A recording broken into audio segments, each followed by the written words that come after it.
on now. This is Seay and Matt Bischoff, and we are Riff Killers Podcast.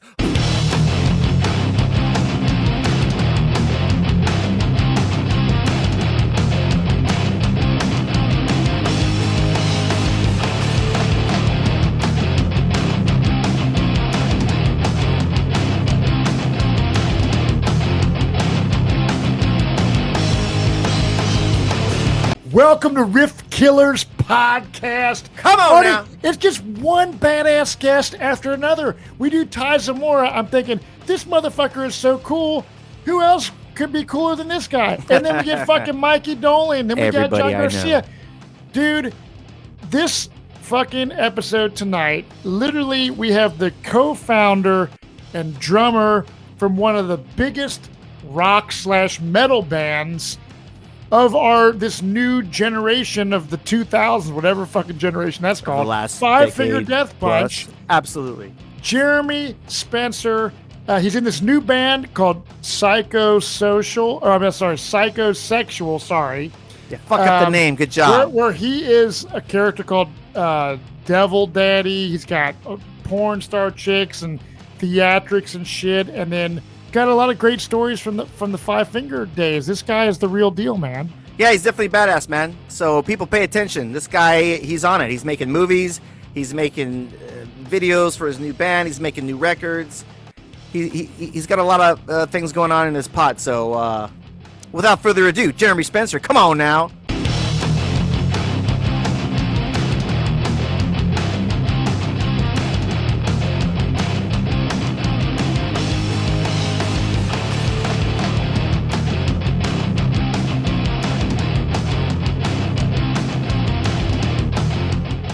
Welcome to Riff Killers Podcast. Come on now. I saw today this man, Jeremy Spencer, aka Devil Daddy. I was doing some pre-show prep, and co-founder of one of the biggest rock bands of the last 2 decades, Five Finger Death Punch, one of the founders, drummer. You have amazing stories with that. You are an author. You fucking, had your back surgery, and you got a lot of stories to tell. Dude, you got a new project, Psychosexual, where you're not the drummer, you're the singer. So, dude, welcome to the fucking show, dude. Thank you for having me on. This is cool, man. It's been a long time. It'll be fun. So, I guess you guys got a song apparently out, tomorrow, a few days? It just came out yesterday at radio, and like last Thursday on all streaming platforms, called Devil from Hell. Yeah. So how did that come about? You're a drummer. You're like, fuck that. I'm taking a break from that. You've had some back issues. I remember when I worked for you guys, like back in the day, you do your fucking stretches and shit. I'm like, this guy's on it, man. That's what you got to do because, yeah, we all ain't 20 years old. Dude, you're slamming every fucking night like a maniac, so you got to do those things. That fucking windmill. Yeah, dude. It kills, man. I was like, the stretching wasn't working anymore. I had degenerative discs. Yeah. So it was just, every show was painful. I wasn't playing as good anymore. I'm like, fuck, I've done this so long. I need to stop this. So I think I exited at the right time. Fuck, I was a part of that almost 14 years. So yeah. That's a hell of a run, and we got to experience great shit. And a very successful run. Like I said, when I worked for you guys are just blowing up, man. I'm like, okay, it's cool. And everything was done completely wrong, but dude, I had so much fun on that tour. It was so rad. I mean, I can see where you guys were going to fucking like, yeah, these guys, people are going to dig this. But then it was the nubs. It was rad because like, everything was done completely like, no, man, that's not how you do it. Dude, trust me, that's not how you do it. Death Punch was the learn on the job for everyone. It was like, yeah, it was rad though. Yeah, we had some good times. Crazy shit, of course, Now, did you ever realize, like, I know you're from Indiana. I live in Ohio. So as a young kid, you start playing drums and shit. And as any musician, you probably have these dreams of getting signed and touring and being a rock star, and you actually achieved that. Was that like when you're in the moment, you're like playing a huge festival or something, are you appreciative and like, holy shit, like I've done it? Yeah, there were moments like that, especially when we played like the Download Festival for the first time, Yeah. and there were about 90,000 people. I was Yeah. like, I actually got nervous for a second. I'm like, holy shit, man, that's a lot of people. But Yeah. then I was like, this is what it's about, man. And like we fucking did Yeah. it. You know? That's like fuck. Yeah. And like the first sold out arena show when you're headlining, and those are big moments. And Yeah, man. so that's the kind of shit you dream about as a kid, and you never really know how it's gonna happen or if it's gonna happen. And it took me fucking 15 years grinding in LA, and just like everyone, doing millions of bands, trying to make something happen, failing and getting close, and it fails. And then finally I fucking answered this ad on musicconnection.com to this Hungarian dude named Zoltan. When fucking Death Punch started, man. So trippy. Were you in a band, Jeremy, that was like almost on the verge of getting signed to a major label before your success in Five Finger Death Punch? Yeah, years before, and then nothing happened. And then I was in other bands trying to make stuff happen. I finally took a hired gun gig with that band Wasp. Mm-hmm. Oh yeah, dude, I've been listening to so much Wasp lately, dude. Funny that you say that. I fucking every so often I just go deep, man, and like, dude, those songs were rad. They get tossed into like, I don't know, hair metal, but they're not. It's like fuck like a beast, but they were just. It was just enough like good cock rock, kind of dark and hooky, but darker. Yeah. You know, and he has trippy shit. Like, so good. So good. Yeah, I didn't want to do the hired gun thing, but I was like not having any luck with original bands, and I was tired of working stupid different day jobs. And I heard that they were auditioning drummers, so I went in and I auditioned and got the gig, and then we started rehearsing for this European tour. And I was noticing, I'm like, we're doing a lot of sitting around and really not playing much. We did play some, and it sounded like Wasp, you know, Blackie was singing, but then they didn't seem like they wanted to work in a new guy. So I found out that they rehired the old guy that they had for 12 that years. blows. You didn't get to do any shows or anything? No shows. And I was fucking sucked. devastated. Yeah. Was it Chris Holmes too? No, it was Daryl Roberts. And that's how I brought him into Death Punch. So that's right right. after, I remember that.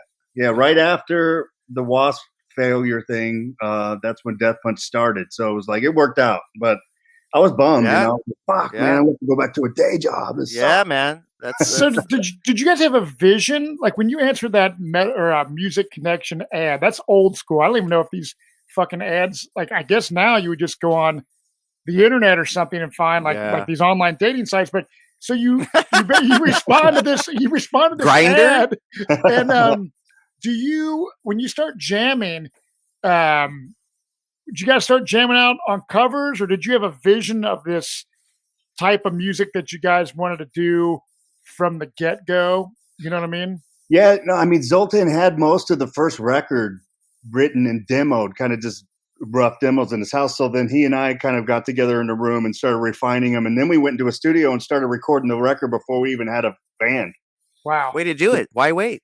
We're like, fuck, let's just let's do this right. Hey, kids out there listening to this, listen to that. Like, why wait? Especially nowadays where technology has changed everything. You can do it in your fucking bathroom, in your bedroom, in your car. Like, start doing it, getting it done. Because then when you put the other pieces in later, then you already have the product. You know what I mean? And as you two did it, you guys own all the publishing. So another win.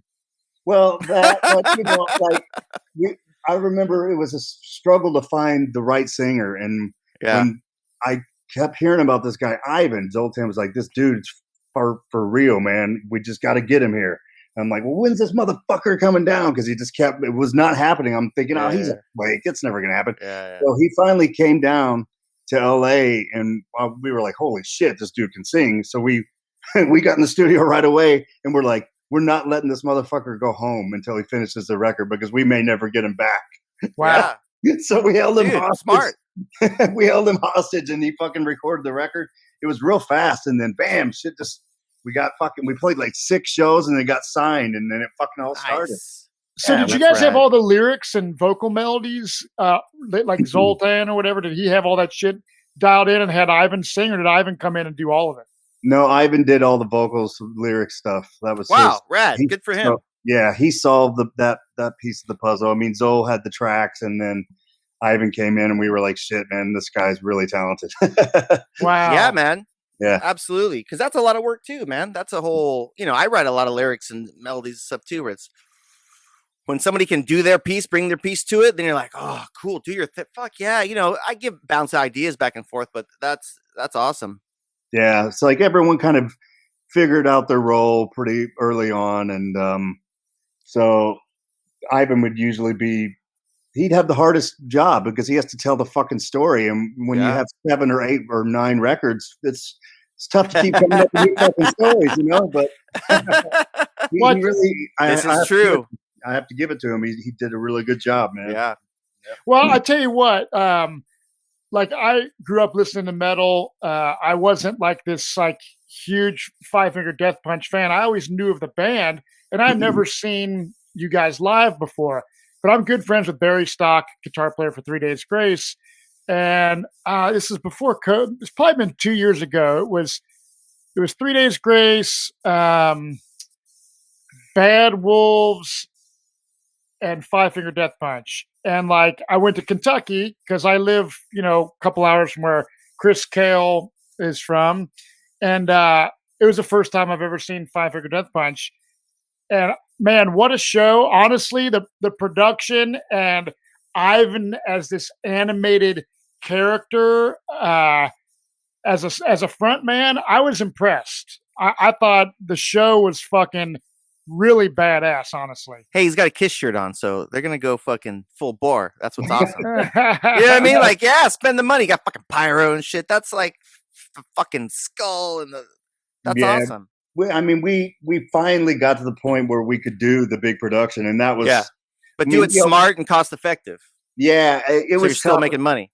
The pyro's expensive, man, but it finally got to the point where it's like, God damn it, we're doing pyro, and we did. It was fun.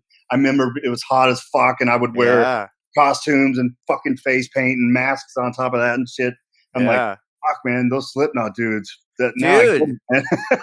Yeah, man. When I was with them, like there was some same thing. That's when they first started using pyro. Funny pyro story, like their production manager, Gary Garner. Did you ever know Gary Garner? He's like legend tour production manager guy. Know the name, don't know him. Yeah. He did Slipknot forever and all that. But like, remember they had a meeting and like, because they wanted pyro, and he's like, you know what pyro is? Do you guys understand? You want to do pyro? He pulls out $100 bill and he lights it on fire. That's pyro, because it's fucking expensive and you're just spending money. You know what I mean? Like, but they're like, but they can afford it.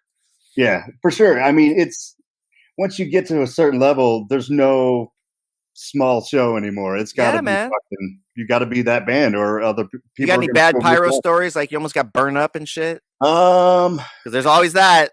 No, I mean, really, we only started close calls. Yeah, I mean, I was always sitting at the kit, so I never. Yeah. There was never anything that you have to be mindful on this song at this time. This is gonna go. I always joke to the other guys though. I go, "Why don't you just fucking step there during that part?" You know? Yeah. Dude, even when I was doing Godsmack, they had pyro, and during we rented out an arena to do pre-production and all that, setting it all up. And dude, one of those rehearsals, man, like some fucking flamethrower dragon breath thing just stayed on, like full blast. Like it wasn't even when they were playing. It was just we're all doing our thing. You know what I mean? Just everybody's working. I'm changing strings, and it's out in the middle of nowhere. Yeah, like full force for like, dude, a while, and I'm like, what the fuck? The pyro guy, he's not even in the fucking room because we're doing our shit supposed to be off, and I had to run over, hit that fucking button. I'm like, what the fuck? Fucking 140 degrees in the arena. Yeah. in Kalamazoo, Michigan, we rented out some arena for whatever. Yeah, it's fucking comedy, but like, oh shit, well, somebody could have been walking across and burnt to a crisp. It's crazy shit. And I think that like by doing pyro, it's almost like an investment because your band is a business. And as people are like, dude, you guys got to go check these guys out live. The show is where it's at, man. I wonder if you can deduct the pyro on your taxes or something. I don't know. But you guys also...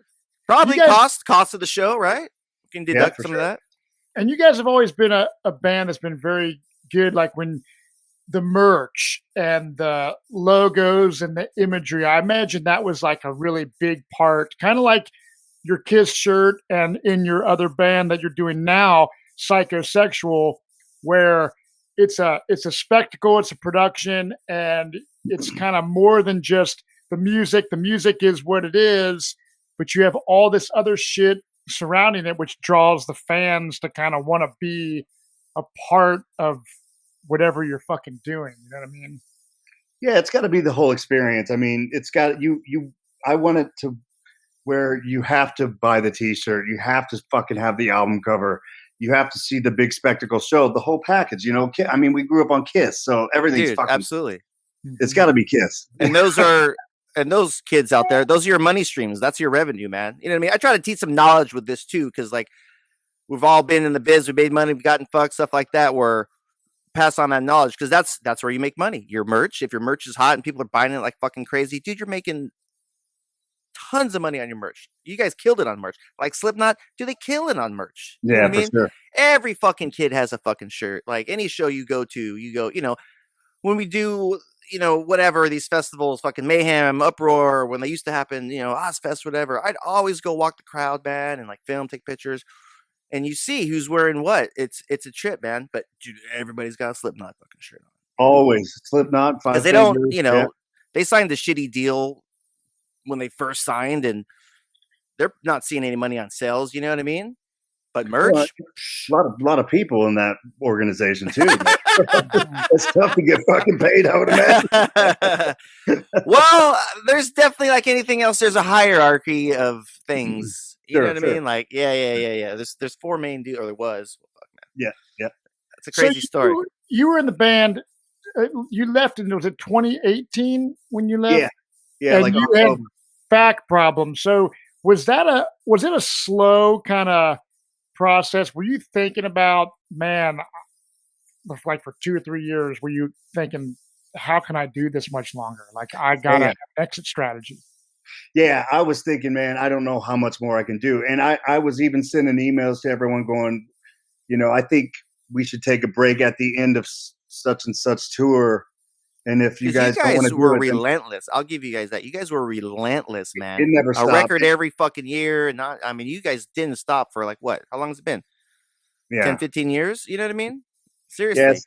And I was like, okay, well, if you're not going to take a break, then I'm going to have to step off the train because I can't do this. I've got to take a fucking break mentally too. You know, I mean, it takes a toll. It doesn't matter if it's the best thing in the world. If you're doing the same thing every day and you're traveling from place to place, it fucking takes a toll. That's what people don't realize, just the traveling part. I mean, the hour on the stage is fucking amazing. It's the other, you know, time, and the just traveling, you know, like, okay, we're going to go to Europe for this tour. Just getting over there, and then every fucking day, dude, that shit wipes you out, man. Yeah, it really People don't understand that. Like, it's half of that is just traveling. Even though you're not doing anything, it just drains you completely of energy. Completely, man. Just sitting in a fucking I mean, that added to my back problems. Just traveling, just sitting, you know, it fucked my back for sure. Did it when you made that decision and you did leave and you're doing your own thing, did it because you realized your dream, did it fuck with you? You're like, fuck, man, I get, you know, I worked hard to do this, and then no, it felt now right. I gotta stop. It felt like the right time. I knew, and then I'm glad there was no doubt. Like I had zero doubt. I'm like, I've reached the end of my basketball career. You know, like when the athletes can't do it anymore. I was like, I need to stop. My body can't take. So it was. I got out of it everything I needed to get out of it, and so much more. I was grateful that I got to do it, and of course there were times that you don't like, but there was fucking amazing shit that happened that that a lot of people don't get a chance to experience, man. No, man, absolutely. That's are you on good terms with everyone, like all your former bandmates? I mean, I know you wrote your book, which became a bestseller, I think, on New York Times or something like that. Yeah, that's pretty rad. I enjoyed your little advertisement of how you were doing fucking coke and the chick was fucking doing meth or something, and you're fucking for like a week straight or some shit. I'm just going, why do you pick a chick that does meth? Yeah, I'm sure she was hot. I'm sure she was smoking hot. It was fun, but I was like, okay, I can't keep doing this shit, man. My heart's fucking gonna stop. So, yeah, no, I mean, I never said anything bad about him in the book or anything like that. It wasn't about that. It was about my experience and my journey and struggling with addiction and trying to make it in bands and shit like that. So, yeah, we're on good terms. I talked to Jason Hook almost What happened to daily. Jason? What happened to Jason? I don't get it. He's doing his thing. He's starting some new stuff, and he's working real hard. He's happy he got married, and it reached that point for him where it was time. It's just we're older. If we started when we were 21, it would have been different. But I fucking got time when I was 34, man. So it's a little different. Yeah, me too, man. We signed our deal. I was like 30 or something. Yeah. Which is kind of ancient literally, there's a lot of people that start young, like growing up as a music fan. And I start thinking sometimes like, man, in 1992, when I was watching Life of Agony or Biohazard or Alice, any of these bands, I'm like, how old were those? I'm like, they're probably, 20 to 23 years old, dude. So it's like, so old, yeah. Yeah. And it's like, now I'm like 47. I'm like thinking, damn, dude, like it is crazy as you get older. It put things into perspective, but you were smart enough, Jeremy. Obviously, you're able to do all these other things now because you were in such a highly successful band that you were smart about it from a business side. A lot of people think, oh, music, party, girls, drugs, all that shit. It's the music business, people. Hello. But you guys seem to have had, a good head on your shoulders. Did you didn't have buy a bunch like of cars? A mentor or something? Like, did you have good management to help you kind of figure that part out? Well, we've had good and bad people behind the scenes. So you learn how to watch your money, or if you don't pay attention to it, it's going to get taken. That's kind of the rule of thumb in the music business. And, it was time for me to take it more serious. I was having a great time all the time. I never performed fucked up or anything, but I was still just waking up like a pile of shit every day and feeling terrible. And I was like, okay, I need to focus in. And not to mention my heart's going to fucking stop. And it's really not worth it. We just had like our third gold album and we're starting to actually make some money and we're playing bigger places. And it was like, okay, it's time to really focus in here. So I did, I just made the choice. Yeah. Gold albums. Like, that's a feat again these days. You know what I mean? Because people don't buy shit physically. So getting a gold record, that actually means something again. Remember the era, like it didn't mean shit? Like, oh, gold, whatever. Yeah, if you went gold, it was like you flopped. Yeah. Yeah. Fuck, I sell all 200,000. God damn it. What the fuck? Yeah, like there'd be a band that sold 10 million, and then they followed it up and it only sold 6 million. So they're a failure. Totally. Absolutely. It's so fucked up. The industry it's just, I don't know. What's your view on the industry now of how, it's streaming and nobody's doing physical copies. There's always vinyl still, which is always hot. That's as rad. Spotify and all that bullshit. It's tough. It's tough to make money because there's so many people that can crank out records and throw them on Spotify. The payout isn't that great. Yeah, man. I was thinking that the other day where it's like, even the process of making a record to a point, depending on who you are and how you feel about it, even that kind of diminished where like, dude, I remember you're going to go make your record, like go to the studio. Yeah. I always was very appreciative of the whole experience. Like, dude, this is something special. We were creating something, we're making music, all that kind of shit. And now that technology made it so easy, it's whatever generation these days, they don't have that. They don't feel that. They just like, man, I'll do it an hour, do my, half of it on their phone and half of it in their bathroom on their laptop and shit. It's weird. But definitely weird. Yeah, I don't know. It's tough for a brand new band because there's just no payout. It's virtually impossible to, and then you're going to have to go on the road to try to fucking sell merch.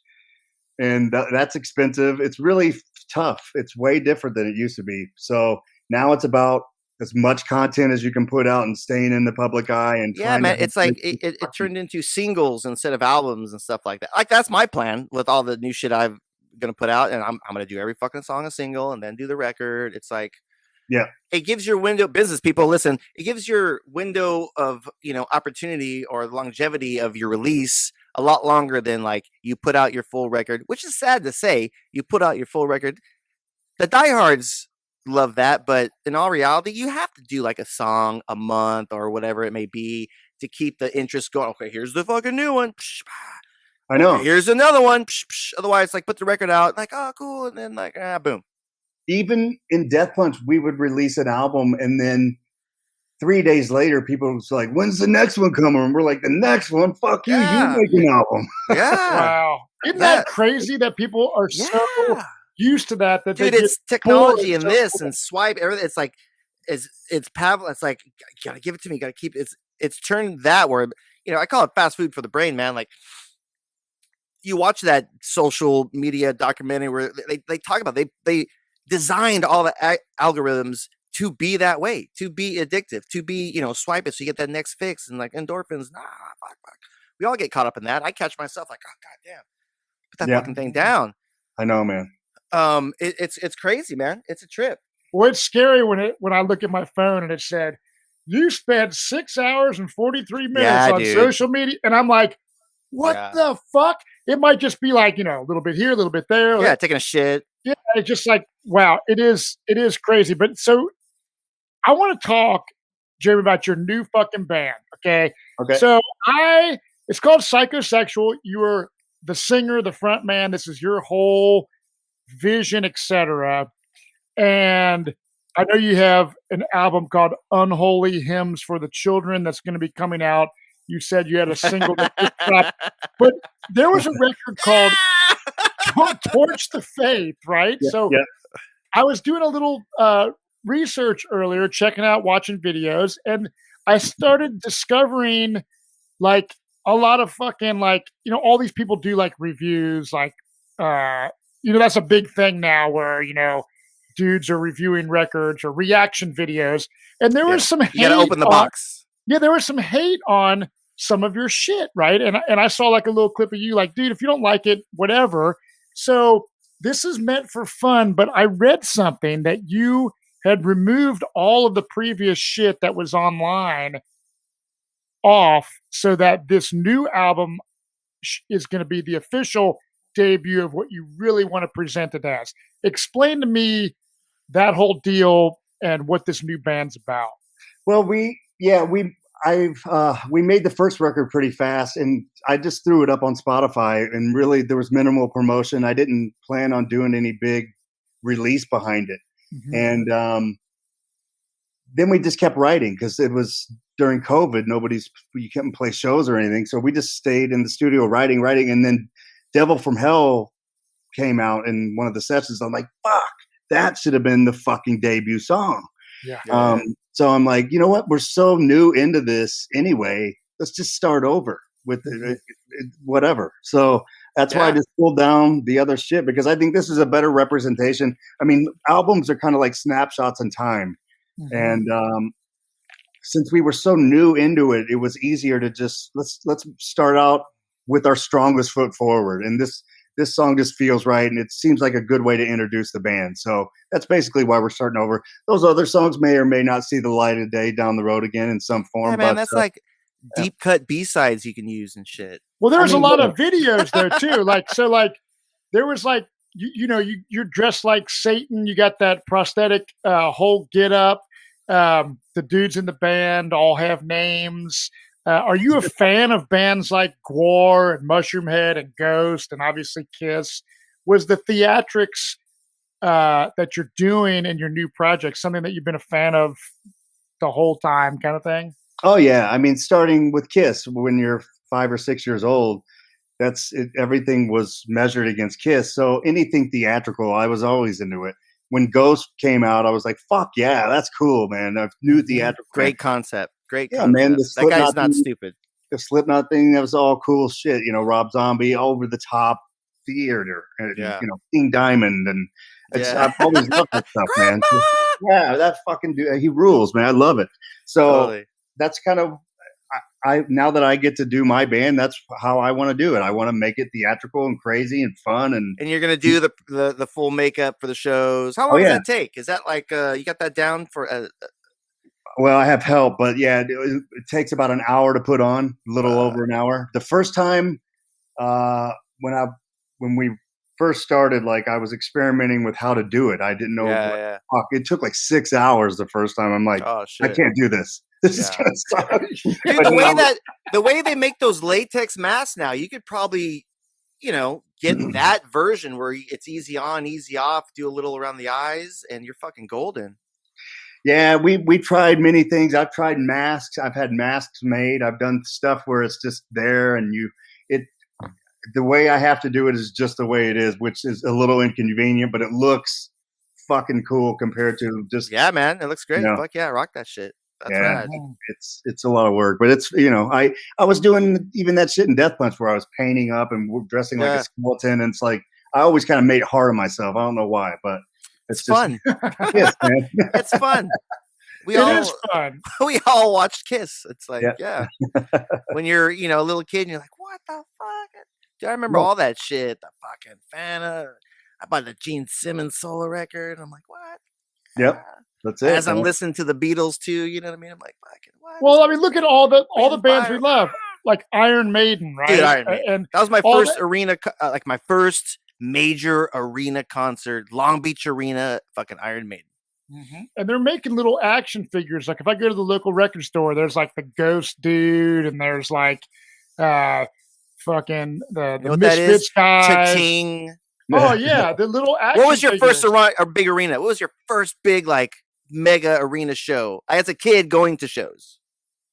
I was supposed to go see Kiss on the Dynasty tour. My parents wouldn't let me go, but they go, but we do have tickets to see this band Hall & Oates. That's pretty good, though. But I didn't know. I was like, what the fuck is Hall & Oates, man? I want to yeah, you're probably pissed.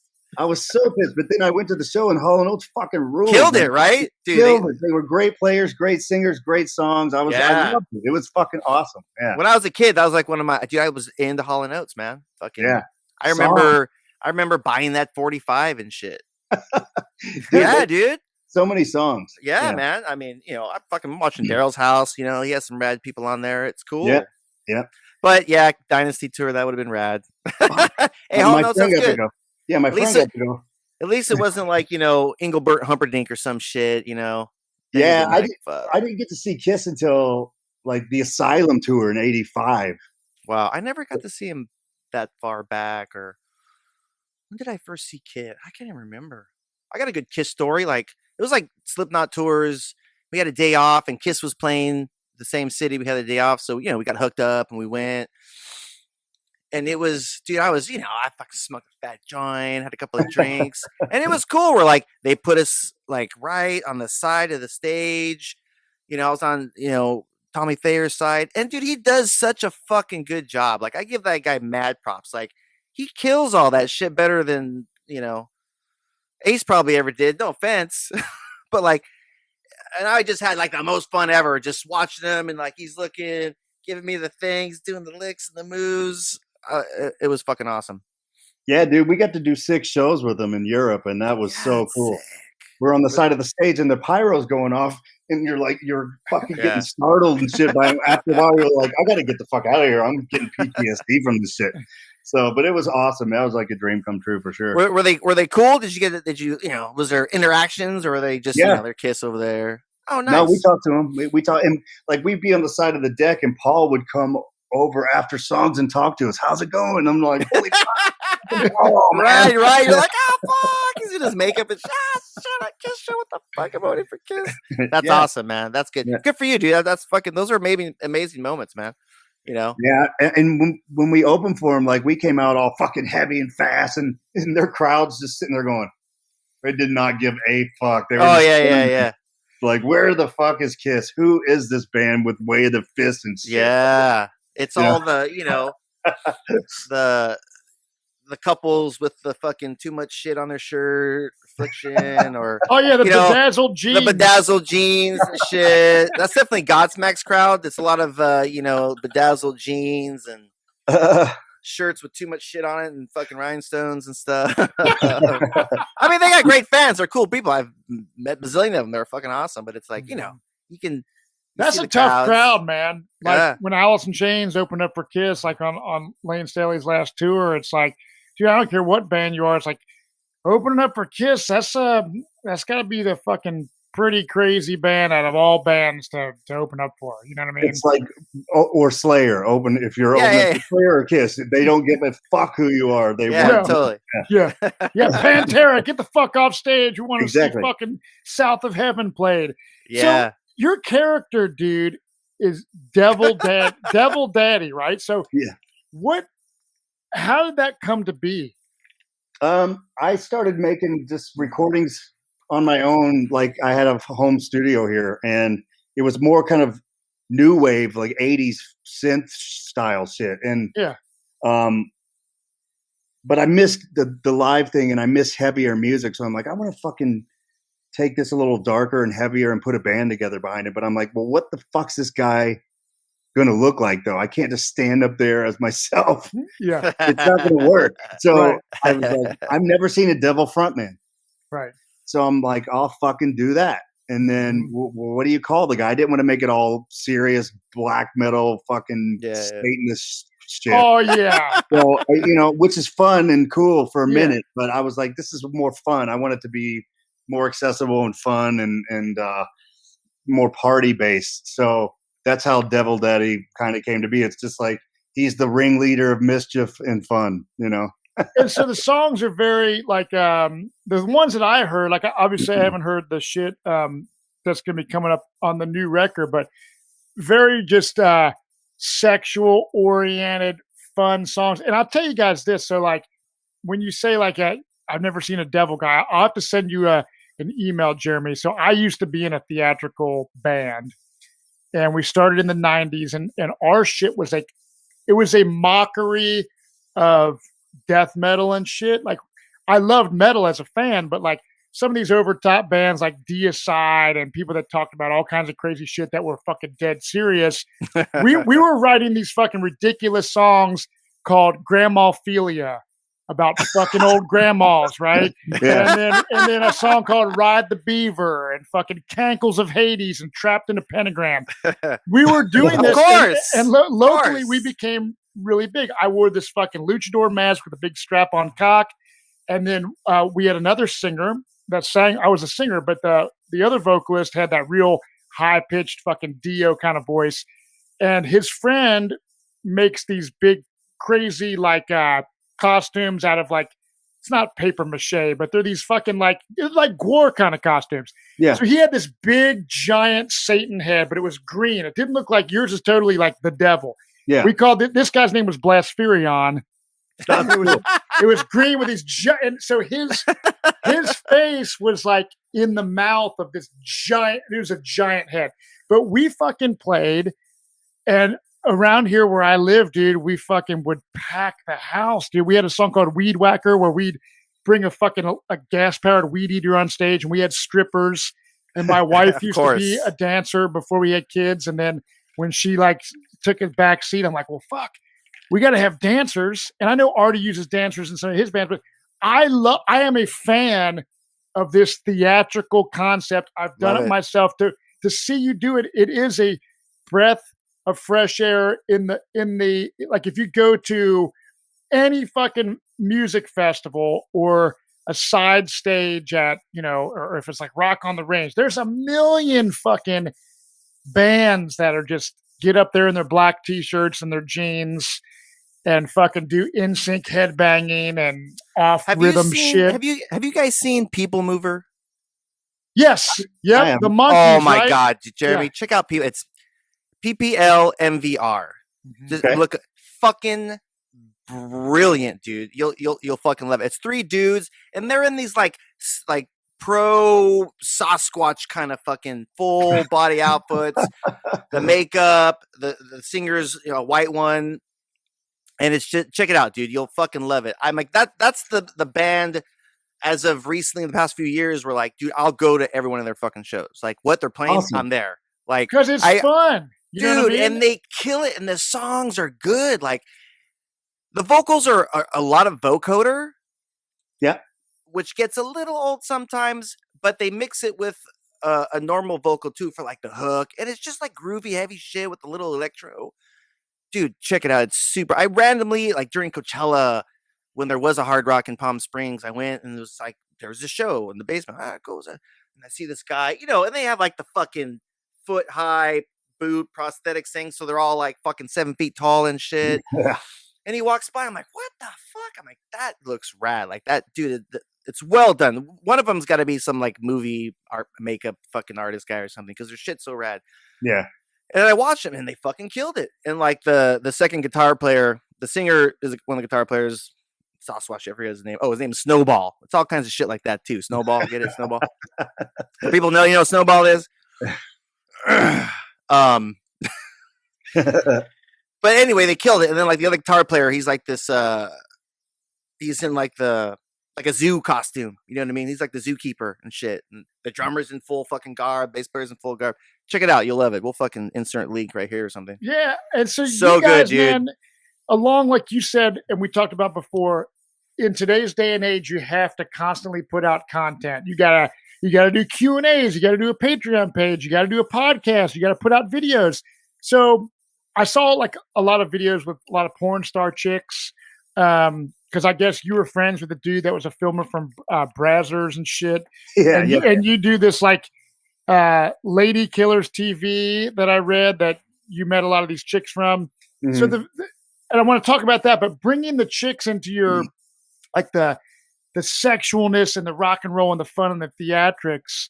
Are we going to see a lot of videos, singles and music videos for like every kind of song for this new record? You know what I'm saying? There'll be, we've already made, we're getting ready to release the first video for Devil from Hell, but there'll be a few per record. It won't be for every song, but we've been making, remember those old style home videos, like the Pantera home videos? Yeah, absolutely. Yes. Bobby Tongs, bro. I want to fucking bring that shit back. So we've been making one of those, and nice.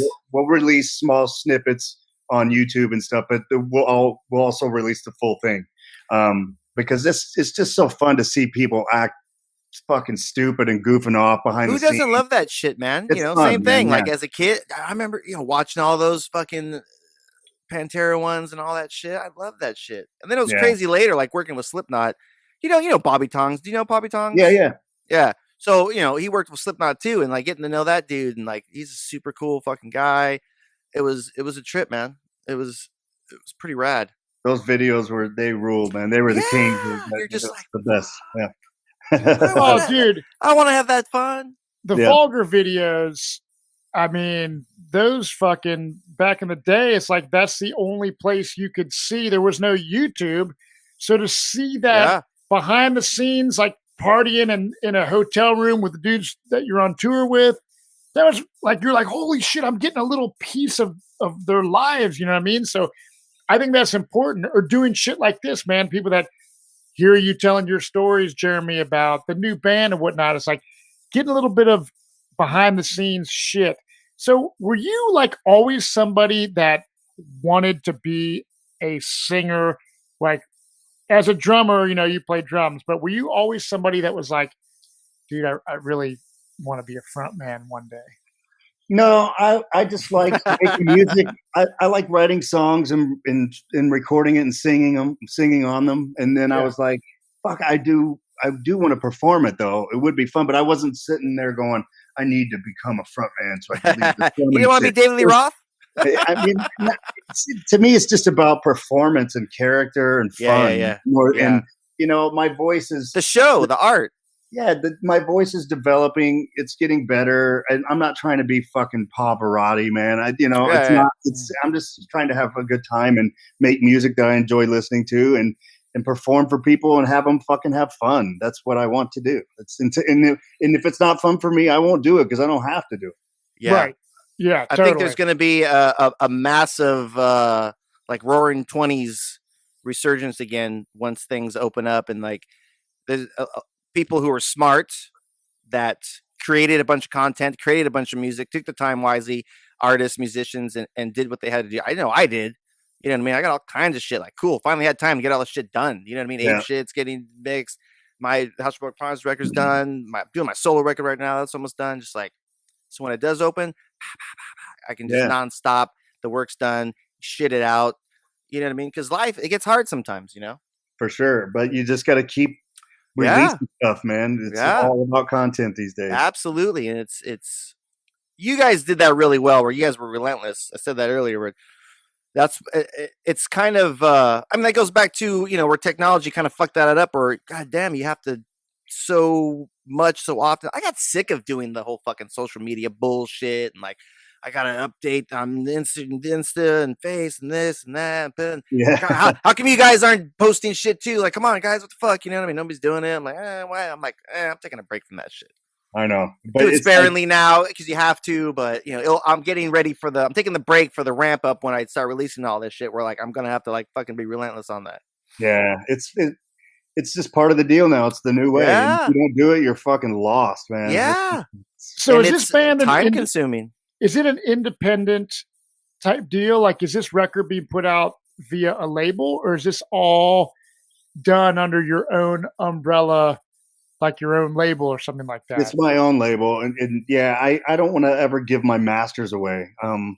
Fuck that. I went through that process already once, and it sucks to have other people own your hard work. Yeah, man. I don't think that that's fair. And there's no point. Labels can't do shit. What are they going to do? Get you on the Spotify playlist?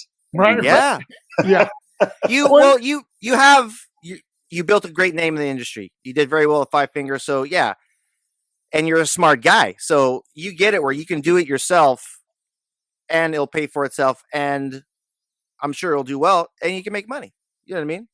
Yeah. You know, and I'm not delusional thinking I'm going to make a fuckload of money doing this thing. It's not even about that. It's about the process of the creation and enjoying every second of it and being in a positive environment that I can kind of control. And just feeling good. I call it the benevolent dictator. Yeah, man. I just want to, I don't want to have stress. I mean, I'm too old for that shit. And when you get to be a successful band, that's a real fucking, it's stressful. It's stressful. Yeah. I mean, people will be like, oh, poor you. Well, you know, it's not, it's a lot of fucking work. And did it take the fun out of it?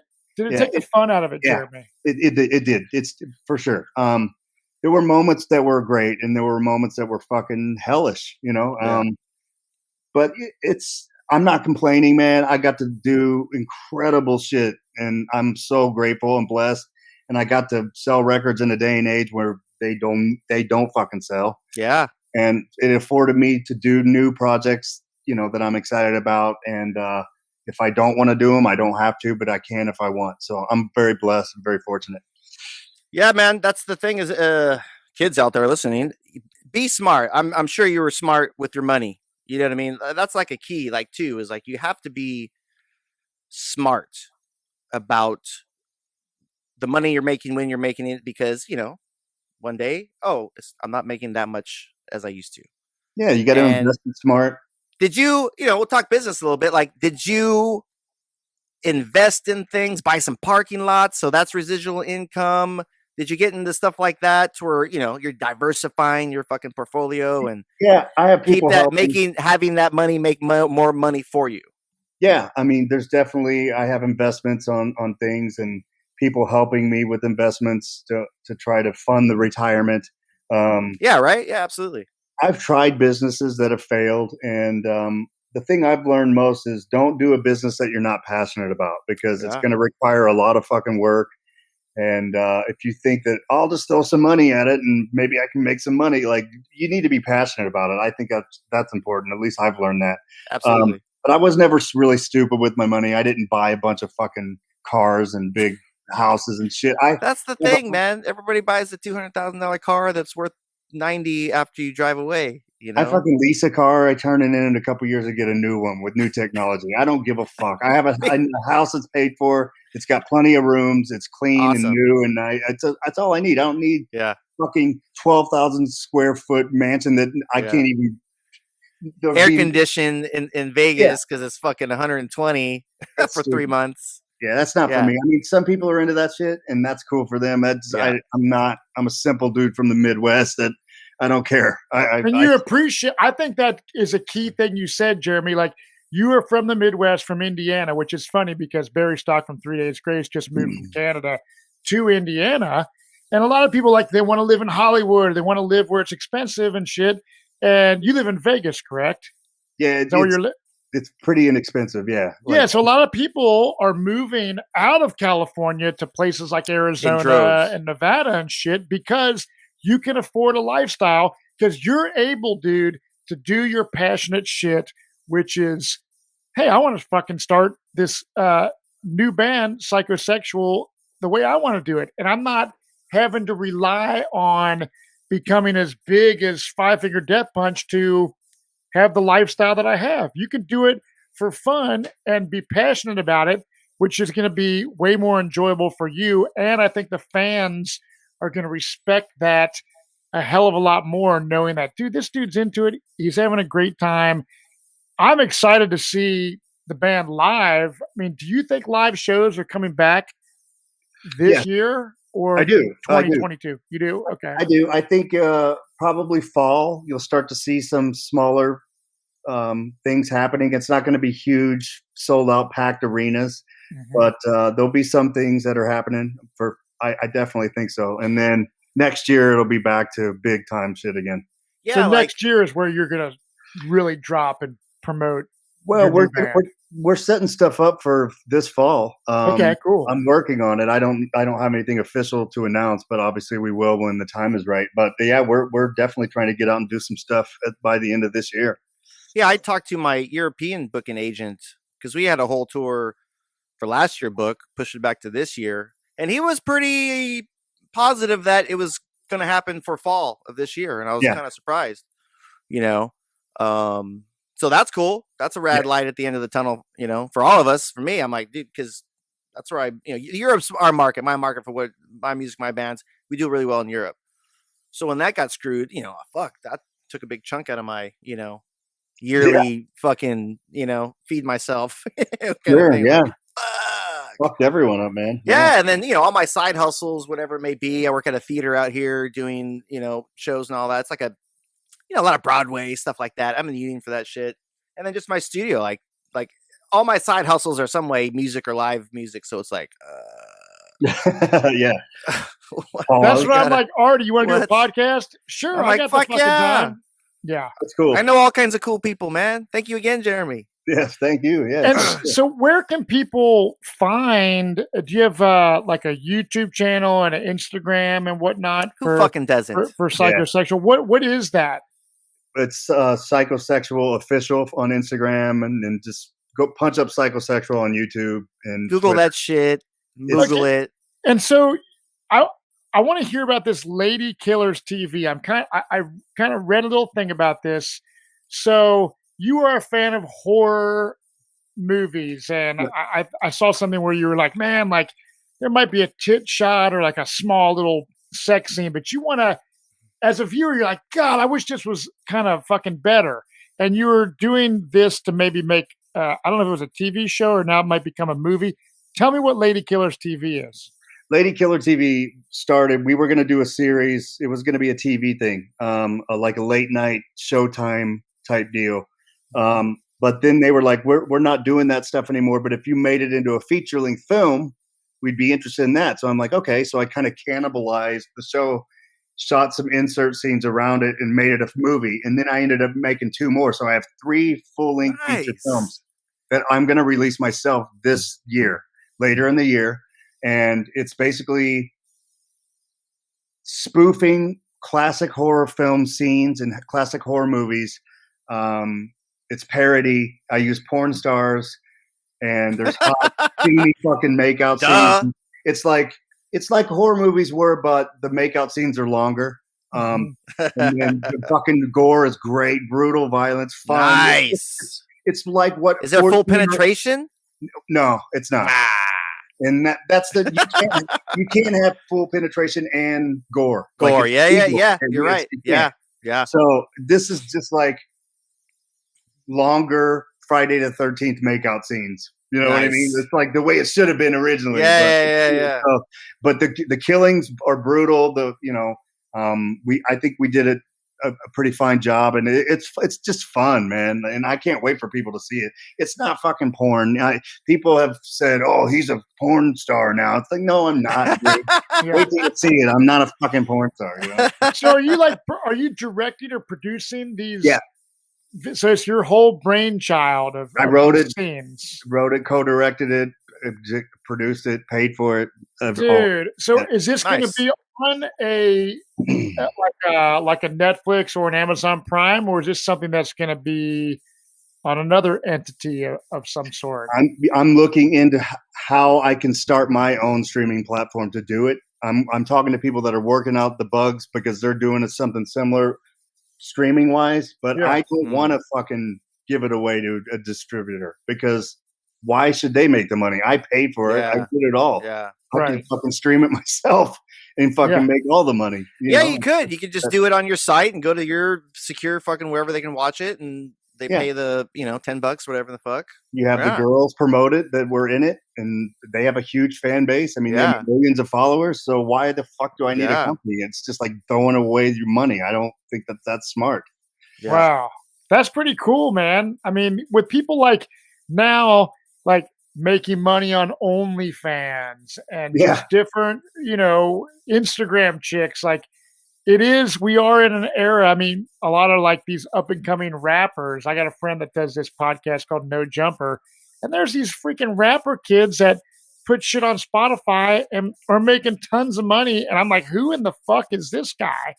But you obviously have a lot fucking of Billie shit Eilish. going, dude. Like you got the movies. You did your first book. Is there any other book that we will see in the near future?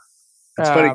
I wrote half of a follow-up book, and I was like, I do not have it in me to finish this and promote it right now. So I shelved the motherfucker, but I may revisit it later. There's so much more I want to do. Yeah. I've already done the book thing. It's fucking a lot of work, and nobody fucking reads books. It's all about audiobooks. So I re-released the first book on an audio version where I narrated it. And is that out right now? It's out. Yeah, you can get it on Audible or whatever. Yeah, that was the crack horror story earlier. Yeah. Well, I knew that the book was out, but I haven't heard that because I don't read books either. But like Mark Lanigan did a memoir, and I listened to like his book, and I was like completely infatuated. I was like, dude, this is fucking awesome. Hearing him read his story. Yeah, listen to Paul Stanley's. Yeah, I read mine, but Paul Stanley did his. That's why I was like, fuck, this is killer, man. Yeah. That's why I thought the fans would like it if I read it rather than hiring somebody to do it. You know? Yeah, I listened to the Keith Richards ones, but that was he had Johnny Depp fucking That's cool though. Yeah. Dude, it was rad. It was cool, man. It was rad. It's fucking long, but it was cool. Yeah, that's rad. He's got a lot of you, man. Like fucking props to you for, And what advice do you have?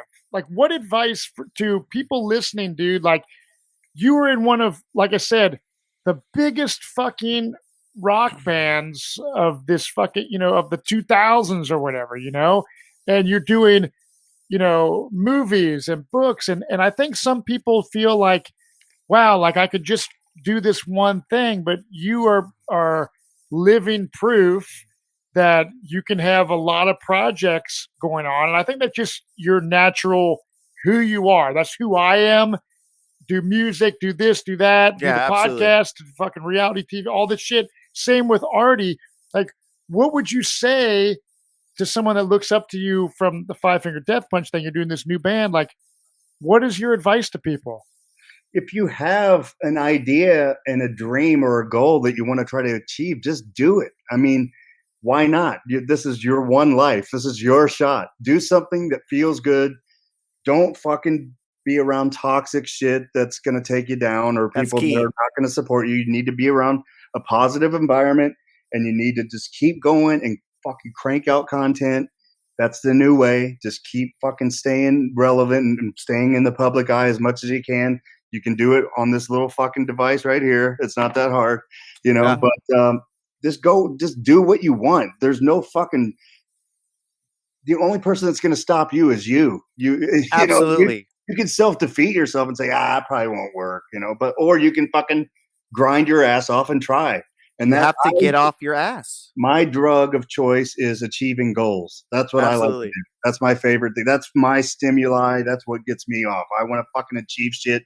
That's an idea. So I love it. And sometimes I tell a lot of people the shit that I've achieved in my life, it may not always be a fucking financial reward, right? It's not all about, the goals are not always financial related, right? It's about like, hey, I want to do a book and conquer that. I want to do this. Cause like we do the podcast and I do all kinds of other shit. I feel like I've led a very successful life, and fucking half the shit you already have done, probably don't end up to be fucking like a bunch of dollar signs, man. But it's about creating and being motivated and doing cool shit. So when you're dead and gone, you have a fucking legacy of shit. When someone Google searches Jeremy Spencer's name on Wikipedia, they're like, fuck, this motherfucker. I thought he was just the drummer guy that quit to get back surgery, but look at all this fucking shit that he's done. Yeah. So, I mean, and it's about enjoying the process of all of it. You can't it's not about the end. It's a journey, man. Absolutely. Yeah. It's that journey. It has to be. You have to enjoy that part of it, because there may not be a headlining arena tour that you achieve. It may never happen, but enjoy every part of getting in that room with those guys and creating and fucking going through all of it, or whatever it is you're doing, writing that book. It may not get published, but you can always put it out in some form. But enjoy the process of sitting down and fucking writing it and feeling the feelings of creating. That's what it's about. Enjoying the fucking moment and the process.